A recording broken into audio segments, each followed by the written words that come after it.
नमस्कार मैत्रिणींनो, हर्षवी चॅनलमध्ये तुमचं पुन्हा एकदा मनपूर्वक स्वागत आहे। आज आपण या व्हिडिओमध्ये लहान बाळाच्या वजनाबद्दल बोलणार आहोत। काय होतं, कधी कधी लहान बाळाची भूक अचानक मंदावते, वजन कमी व्हायला लागतं आणि आपल्या बाळ हे वारंवार आजारी पडायला लागतं आणि सारखं रडतं, किरकिर करतं, कारण त्याची भूक भागत नाही किंवा त्याचं कुठेतरी योग्य असं जे पालनपोषण व्हायला पाहिजे ते होत नसतं आणि म्हणून बाळ रडत असतं। सगळ्यात महत्त्वाची आणि पहिली गोष्ट म्हणजे बाळाला वारंवार खाऊ घालणं हे अगदी चुकीचं असतं। वारंवार खाऊ घातल्यामुळे बाळाचं जे पचन आहे ते व्यवस्थित होत नाही आणि त्याला जी नवीन परत भूक लागणार असते ती भूक लागत नाही आणि म्हणून बाळाचं जेवण करण्यामध्ये किंवा त्याला फिडिंग करण्यामध्ये जे अंतर आहे हे नॉर्मली 2 ते 3 तासाचं किंवा त्याच्यापेक्षा जास्त 4 तासाचं असलं पाहिजे, पण किमान 2 तासाचं अंतर तरी असलं पाहिजे, जेणेकरून त्याचं जे अगोदरचं अन्न आहे खाल्लेलं ते व्यवस्थित पचेल आणि बाळाला भूक लागेल।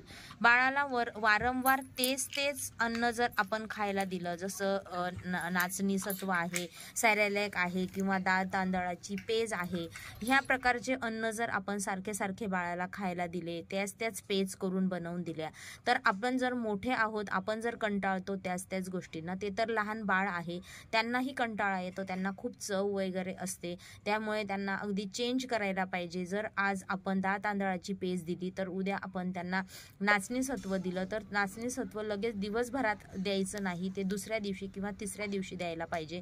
आणि भरपूर असं काही करायला आहे, मखाण्याची खीर आहे, वेगवेगळे जे पदार्थ आहेत ते आपण बाळाला चेंज असं द्यायला पाहिजे, म्हणजे बाळ आवडीने खाईल आणि त्याचं पोट भरेल आणि पोट भरल्यामुळे परत नवीन जेव्हा खायला घालू तेव्हाही त्याला व्यवस्थित ते पहिलं अन्न आहे ते पचलेलं राहील आणि त्यामुळे बाळाला वारंवार खाऊ घातल्यामुळे जो खाऊ घालण्याचा कंटाळा येतो किंवा तीच गोष्ट खाण्याचा जो कंटाळा येतो तो येणार नाही आणि बाळ अगदी व्यवस्थित खाईल आणि बाळाची व्यवस्थित वजनाची वाढ जी आहे ती व्यवस्थित होईल।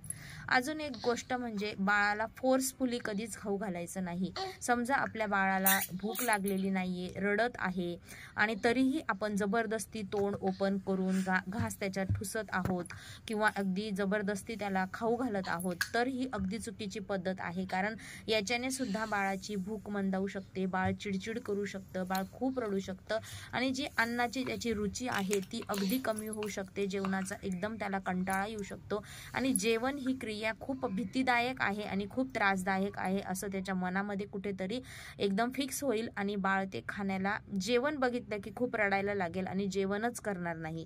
त्यामुळे बाळाच्या कलेने घ्यायचं, त्याला जेव्हा भूक असेल तेव्हाच त्यांना खाऊ घालायचं, अन्यथा खाऊ घालण्याचा फोर्स करायचं नाही। कितीही जे खाणारं बाळ नसेल किंवा ज्याला आवडत नसेल, कुठलंही बाळ असू द्या, त्याला भूक लागल्यावर ते जेवणाकडे आपोआप येणार आहे, त्यामुळे जर जेवत नसेल तर सोडून द्या, जेवायला घालूच नका, म्हणजे भूक लागल्यावर चांगली कडकडून भूक लागल्यावर जे ते खातील ते अगदी त्यांच्या खूप चांगलं अंगाला लागेल आणि त्याचा पचेल आणि त्यामुळे बाळाचं वजन हे कुठेतरी चांगलं वाढायला मदत होईल।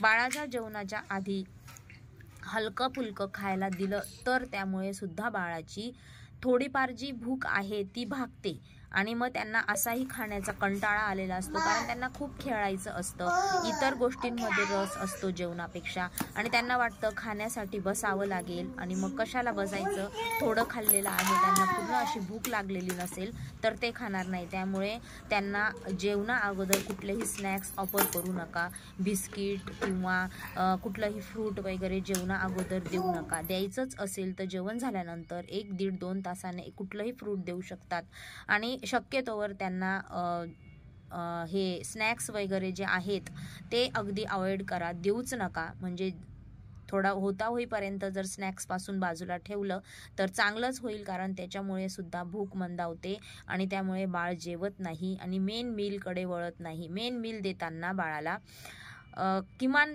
1 तास, 1.5 तास, 2 तास अगोदर कुठलंही स्नॅक्स देऊ नका, बिस्किट, चिप्स वगैरे काहीच देऊ नका, म्हणजे बाळ आपोआप जेवण करेल।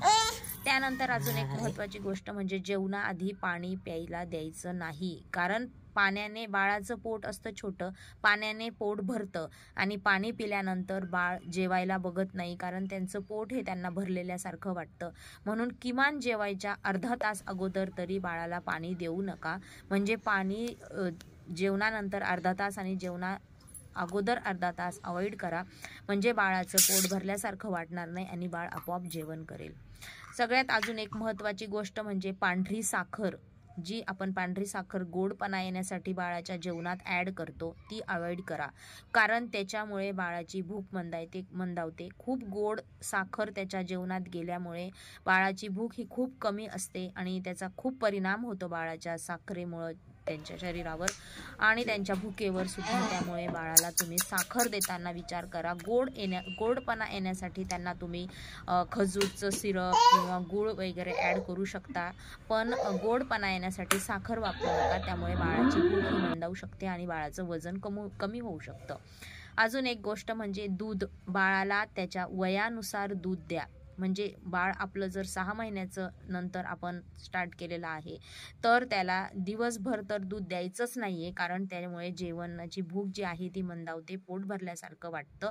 त्याच्यामुळे त्यांना फक्त जे सॉलिड आहार आहेत ते द्या. दूध कमीत कमी द्या. जर बाळ हट्ट करत असेल तर अगदी 1 कपभर दूध, 1.5 कपभर दूध फक्त दिवसभरात त्याच्या पोटात जायला पाहिजे. रात्री 1 ग्लास दूध पाजून झोपवलं तरी चालेल जेवणानंतर, पण दिवसभर दूध देऊ नका. दूध दिल्यामुळे बाळ जेवण करणार नाही, त्याची भूक मंदावेल आणि त्याचा ह्या सगळ्या गोष्टींचा भुकेवर परिणाम होईल आणि जेवलंच नाही तर बाळाचं वजन हे कुठेतरी खूप जास्त कमी होईल आणि त्यामुळे बाळाला वारंवार आजारी पडेल आणि रडायची सवय लागेल, किरकिर करेल, कारण त्यांच्या अंगात जेवणाशिवाय अंगात ताकद येणार नाही, स्फूर्ती येणार नाही. त्यामुळे त्यांना खेळण्यामध्ये रुची येणार नाही आणि म्हणून आपण बाळाची काळजी घेताना ह्या सगळ्यावरील ज्या गोष्टी मी सांगितलेल्या आहेत त्या फॉलो करा, म्हणजे आपल्या बाळाचं वजन वाढायला मदत होईल आणि योग्य असं त्याची भूक आणि वजन हे व्यवस्थित राहील.